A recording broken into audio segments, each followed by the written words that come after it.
Sawubona, ngingu-Dkt. Nithanandani, uchwepheshe we-pulmonologist eGreen Street Apollo. Namuhla ngizobe ngikhuluma i-COPD.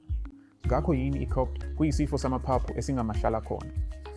Inezingxenye ezimbili, i-bronchitis engapheli kanye nokunye i-emphysema. Ngakho okokuqala sizobona ukuthi yini ukusabalala kwe-COPD.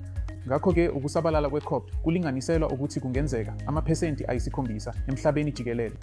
Ngakho iziguli zikhona kanjani ezine-COPD? Ngakho-ke iziguli ezine-COPD zivame ukuba khona ngokukhwehlela okungamahlala khona kanye nezingakhiqizi isikhwehlela esincane. Njengoba isifo sikhula, iziguli ziba khona ukuphelelwa umoya.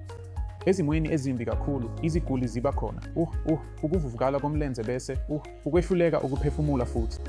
Ngakho yiziphi izimbangela ze-COPD? Isizathu esivame kakhulu ukuthi ukubhema kokubili okusebenzayo kanye ukubhema ugwayi.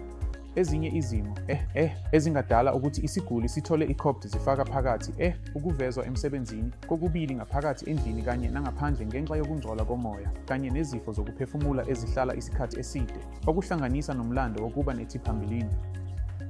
Ngakho-ke siyihlola kanjani i-COPD? Ngakho-ke iziguli ze-COPD sivame ukuxilonga ngokusekelwe ukuhlolwa komsebenzi wamaphaphu. Siyibiza ngokuthi i-spirometry futhi sidinga i-X-ray yesifuba futhi. Ezimweni ezikhethiwe siyeluleka isifuba se-Hust uma kwenzeka sidinga ukuhlolela umdlavuza wamaphaphu. Pho sibaphatha kanjani? Ngakho-ke ngokuyisisekelo ukwelashwa kuqala ngama-inhalers.